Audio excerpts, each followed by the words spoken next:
ఆయన పరిశుద్ధత ఎలాంటిదంటే పాపులమైన మనం వెళ్ళలేకపోయిన పరిశుద్ధత కాదు, పాపంలో పడని పరిశుద్ధమైన దూతలు కూడా సమీపింపలేనటువంటి పరిశుద్ధత.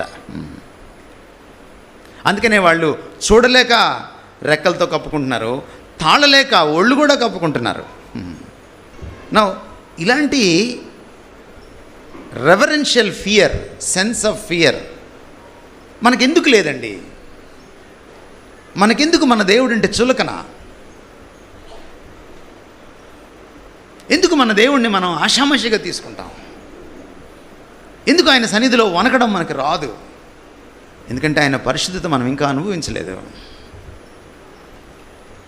ఆయన పరిశుద్ధమైన ప్రకాశమానమైనటువంటి ఆ ప్రచన్నమైనటువంటి ఆ రూపాన్ని మనం ఇంకా చూడలేదు.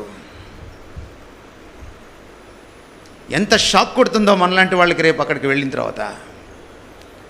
You will see the other side of God. ఈ రోజున కేవలం ఆయన్ని కరుణా సంపన్నుడుగానో, కరుణామయుడుగానో, దయామయుడుగానో మాత్రమే మీరు చూస్తున్నారు.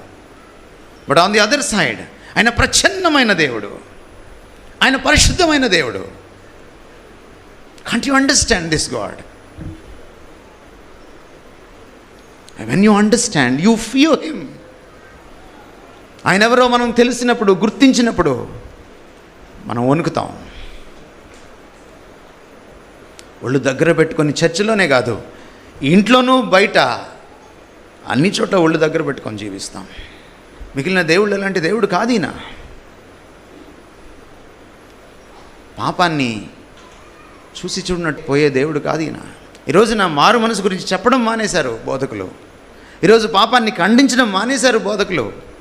ఎందుకంటే they are alien to this God. ఈ దేవుడికి వాళ్ళు చాలా దూరంగా జరిగిపోయారు. కృప కృప కృప. పరిశుద్ధత ఏది? ఆరాధనలో పరిశుద్ధత ఏది? కృపేనా? పరిశుద్ధత ఏది?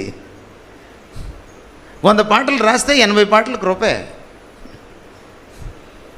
100 పాటలు రాస్తే 99 పాటల్లో పాపం అనే మాట లేదు. యెషయాని చూడండి, యెషయా రెస్పాన్స్ చూడండి.